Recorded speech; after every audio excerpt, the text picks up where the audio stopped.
Welcome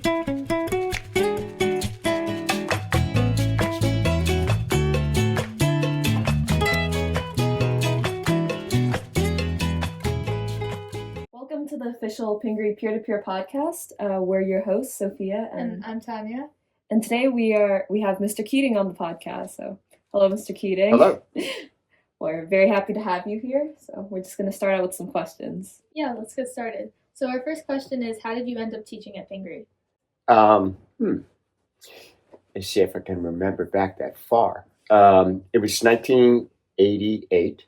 I was teaching in a private school in Baltimore, and I was looking to relocate to the metropolitan area in and around New York. So I had actually arranged for an interview with a school up in Riverdale, which is just north of Manhattan. And I interviewed, it went fine. And then I was going to drive back to Baltimore, and my roommate called and said, "Oh, there's a message here from a Pingry school." And I was like, "How do you spell that?" And they said, "It's at New Jersey." And I gave him a call and he said, "Listen, I'm up in New York interviewing for an English job up here in the Bronx. I could stop by tomorrow. I could stay over and stop by tomorrow, just see the place." You know, they weren't on my radar screen. I wasn't on theirs. So they said, "Sure, stop by." So I slept over in New York and drove out here the following morning and basically spent the whole day here. And I said, "The heck with the Bronx, I want to come here." By the end of the day, I was completely convinced that this is where I want to work. So I arranged an interview, came back, did well enough to get the job, and I've been here 35 years since. Yeah, very, very nice. I know we're very glad to have you here. So it's worked out for everyone. My pleasure. So what would you say is your general teaching philosophy? Bit of a hard question, but... Yeah, no, but I've thought a lot about this. And I write a letter to my juniors at the end of American Lit, and I sort of a farewell parting, thanks and stay in touch. But I say within that letter, I include a quote by the filmmaker Billy Wilder, who made Sunset Boulevard and The Apartment and Some Like It Hot and many other great films. Anyway, he said, it's a quotation, he said, of us, of all of us, that you're as good as the best thing you've ever done. And I look at my students that way, that they're as good as the best thing they've ever done. And so what I try to do is work with them to nurture and bring forth those qualities within them. That is the best part of who they are. And my philosophy, we could spend all day, in sort of how I run a class, how I teach writing, how I approach the, teaching of a text, all that kind of stuff. I don't know how interesting that would be.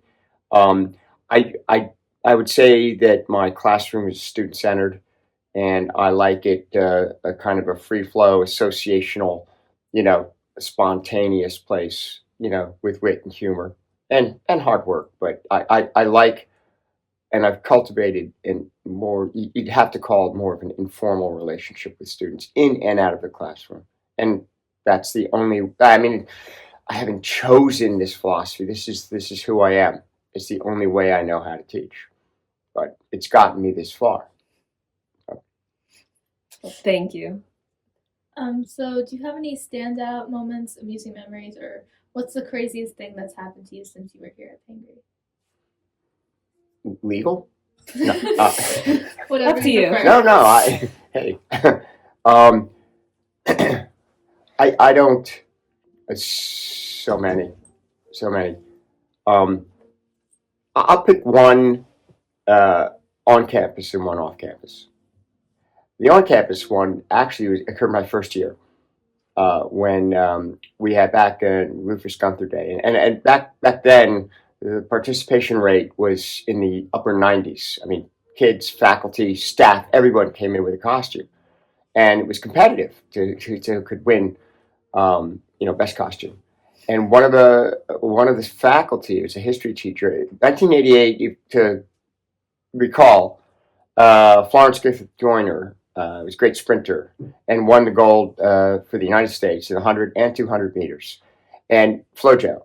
And the way this woman dressed, I mean, you have to see it to believe it. It's a spandex outfit in bright gold, one leg covered, one leg exposed, bodysuit, flying hair, about 6 pounds of jewelry, and the longest fingernails. I mean, it's sort of a common look now, but that was the first woman I saw wearing her fingernails that were, a couple of inches long each, Anyway, that was Florence Griffith Joyner. She had won the Olympics, and for Rufus Gunther, this history teacher came in, a man, and dressed as Flojo. And I mean, what can you say? I mean, I saw him and I said, my first question was, how long did it take you to get into this costume? And he said, 4 hours. I said, you've been up since 3 o'clock getting ready for this. He's like, well, 2:30 actually. So I set the alarm and here he is, And that was, I mean, when I just think off the top of my head, that's the image that comes into my mind. The outrageous or memorable event from off campus, I was in Siena, which is in Tuscany. And if you've been there, it has a beautiful piazza, a square in the middle of the town. And in the middle of the square is a bell tower. It's very famous, and it's very high up. And you get to climb it if you've got the metal. And so I said, I'm climbing it. So, it's like 400 stairs. You go up to the top, you can ring a bell, and you can go back down and cross it off your list. I humped my way up to the top of the bell tower, and there's somebody with a Pingry lacrosse sweatshirt. So I'm just saying, I don't know what I'm saying. Other than there's not a square inch of land on planet Earth where you won't run into someone who has some kind of association with Pingry. I think that's a good thing. I've seen Pingry students, faculty, staff, parents all over the place. I mean, every place I've gone, I've seen that Pingry sweatshirt. Just saw one in that. Yeah. Yeah, I mean, I just saw one in Paris over spring break on the Champs-Elysees. Just can't get away from Pingry students, can you? And that's a good thing. Yeah. Yeah. It's nice to be able to. Actually, the one in Paris, I didn't know this. I mean, I know the student by sight, but I didn't know their name. So it was fun just to introduce myself and A fun spot too. Great. Yeah, I'd be happy to go back and test my theory. Yeah. So I'm hoping for the chance. Got it. Anyway, so how has Pingry changed since you got here? Good question. Wow. I think of three. I mean, I looked at that question. Mm-hmm. Full disclosure, and three things came to mind. One is just, I don't know how to put this. It's when I came here in 1988, the tuition here was $1,500 for the year, and that, yeah, a little different now. That's your book bill. Yeah. And look, it's around 50 grand. We know this, and this reflects a nationwide increase in, private school education costs, high school and college. This is what it costs to go to a private school. I mean, we're not anomalous. We're probably around the average, But I mean, again, it strikes me that it's that's 50 grand a year for high school. And that it makes me wonder, that puts a school like Pingry out of range for an increasing number of people, and I'm, we're working on this, but if we want as broad a spectrum of students here as we can get, that it makes it more challenging when the school becomes that expensive. And I mean, it's not like this school is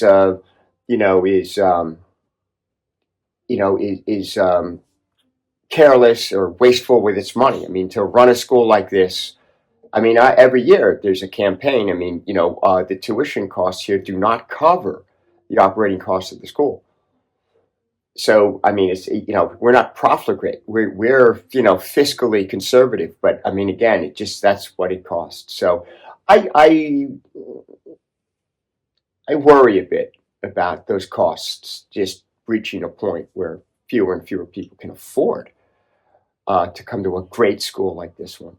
The second thing I thought was when I came here in 1988, this school was had a reputation for being fast-paced with overscheduled students. Okay, I mean that's what they told me when I interviewed. Fast-paced here, and these kids, ambitious kids, they schedule, and so and I'm like, said, good. That's kind of what I'm looking for. I'm fast-paced and overscheduled myself. And but that in 1988, there was, let me say, there was no community service program. There was no volleyball team. There was no peer program. There was no AP. When I came here, students would maybe in the course of 4 years of high school take a handful of APs. 2 or 3 might be an average number.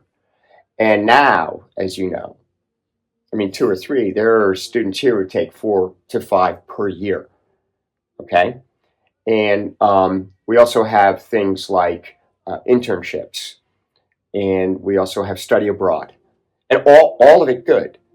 But when I think about a school that had a reputation for being fast-paced and busy and overscheduled in 1988, and when I think about it now, it's running 10 times faster than it used to.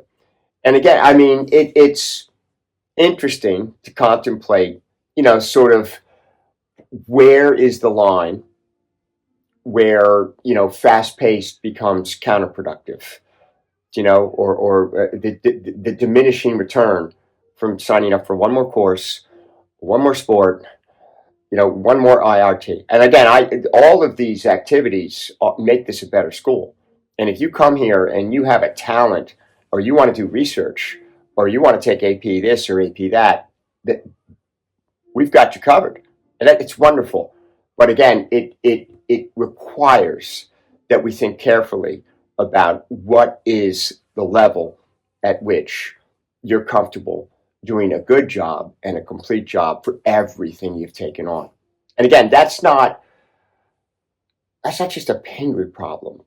That's a problem for students who aspire, to go to college and study difficult subjects, and vault themselves into, successful careers. You know what I mean? This is sort of the pathway it's become. And again, it's a challenge. It's something that we have to figure this out. We do, but we have to keep an eye on it. The other thing I would say, just in passing, is that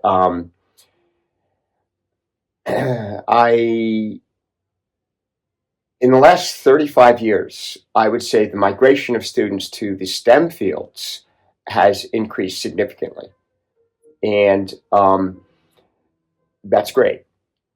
And I believe in AI, and I believe in a technologically advanced future, notwithstanding some of my favorite books are dystopias. But I'm an English teacher. And, one of my sacred goals in being an English teacher is to preserve the humanities and to impart an appreciation for the humanities and their importance, their vital importance. And that's challenging too. I mean, in this day and age, to sell I mean this metaphorically, but just, to promote the humanities today in some ways is harder. And that's also related to the scheduling problem, but also I and my colleagues in the English department have a challenging job to keep the humanities relevant, alive, vibrant, important, because you're the next generation.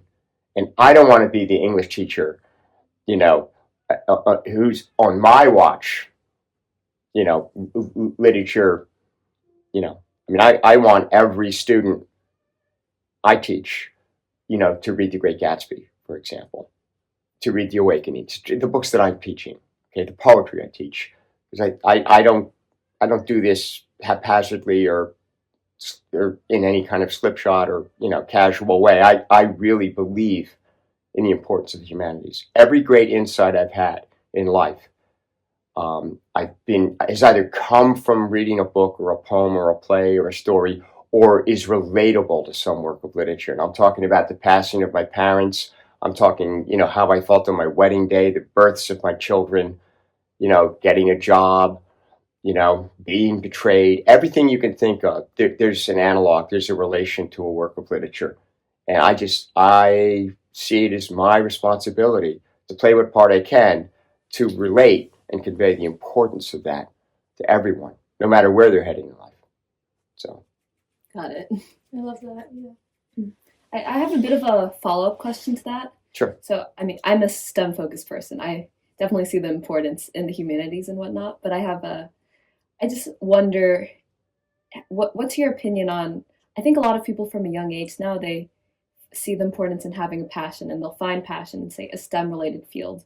And then they may want to revolve all of their activities, all of their time around this passion, because they want to become like the best of the best. They want to do the best they can in the STEM field, and they may worry they won't be good enough if they don't dedicate all their time to that. Yeah. Do you have anything to say about the importance of still learning the humanities, still being involved in other things outside of just pure STEM, when for those students who think that, say, they think STEM is their life calling, but what would your message be to them in still involving humanities in their lives? Good question.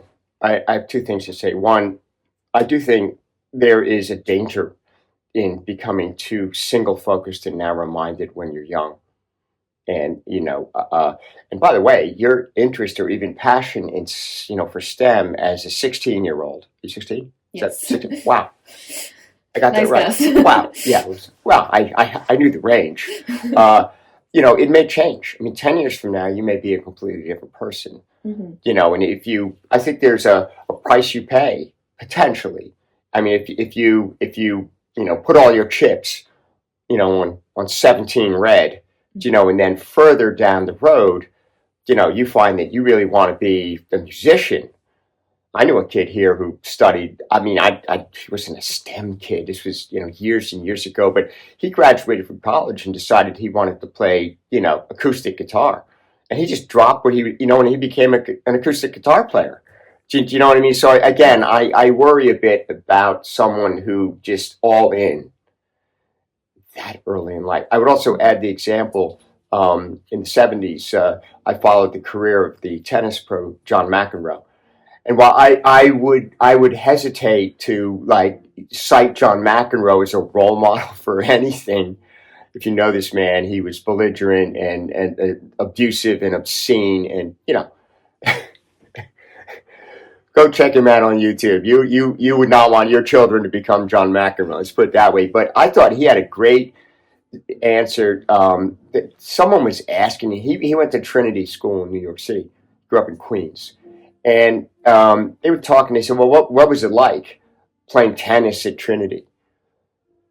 And he said, I didn't play tennis at Trinity because I was ranked 4th in the world in high school. I was not in the county final because I was playing at Wimbledon. But he said, what I really loved about Trinity was playing JV soccer.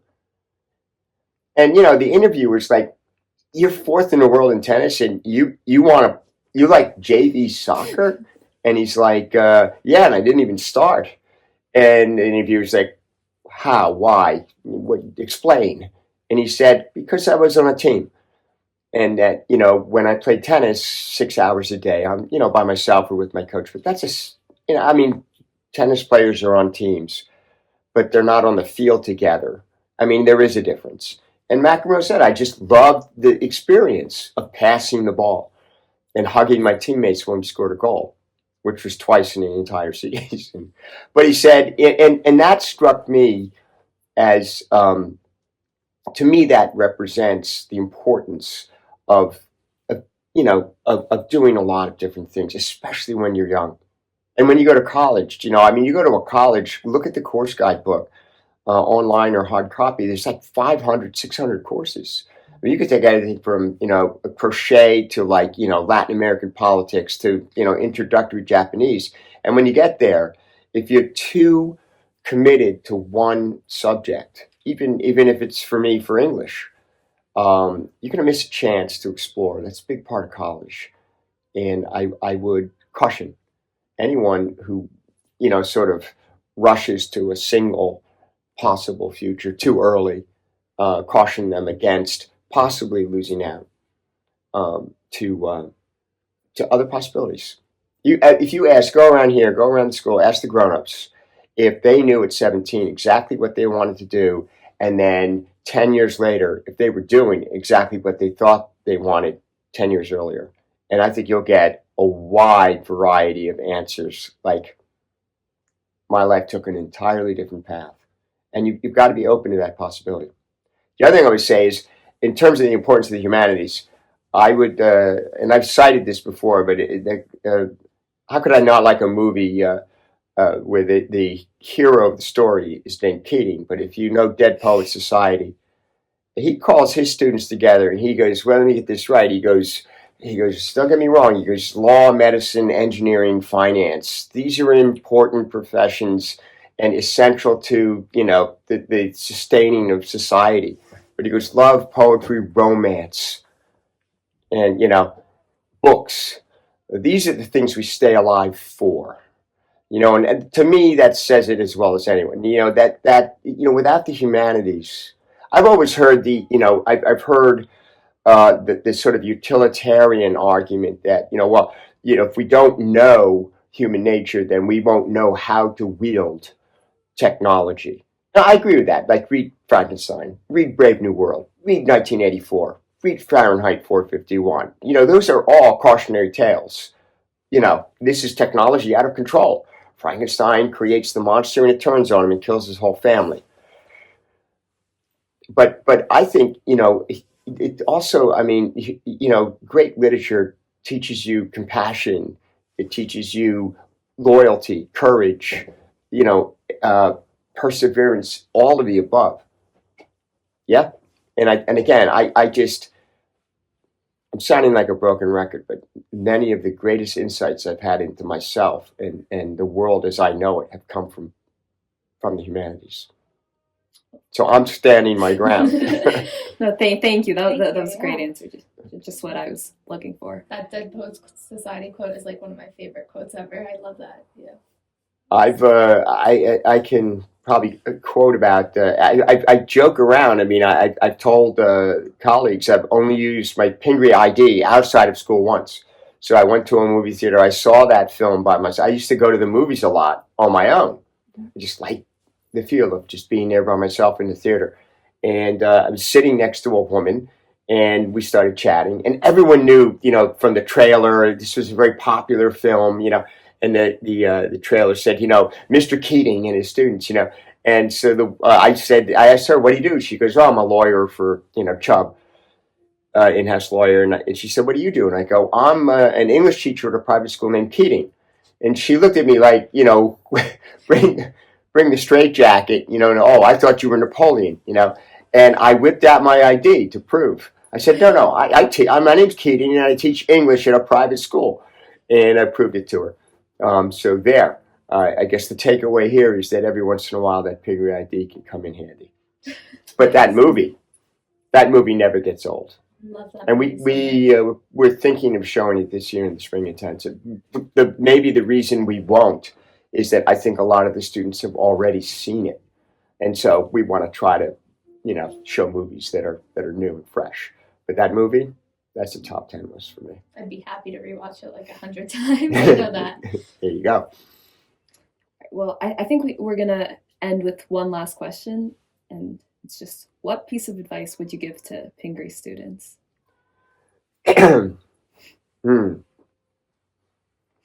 General life advice. I'm supposed to come up with something profound. Yeah. Doesn't have to be profound at all, though. How about something practical? Sure. Get here early for a decent parking spot. I'm not kidding.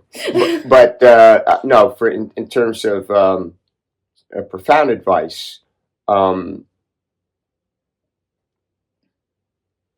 never doubt yourself. I mean, I can only go by the life I lived and am living. But when I was a kid, like the number of things I did where I felt I had got something wrong.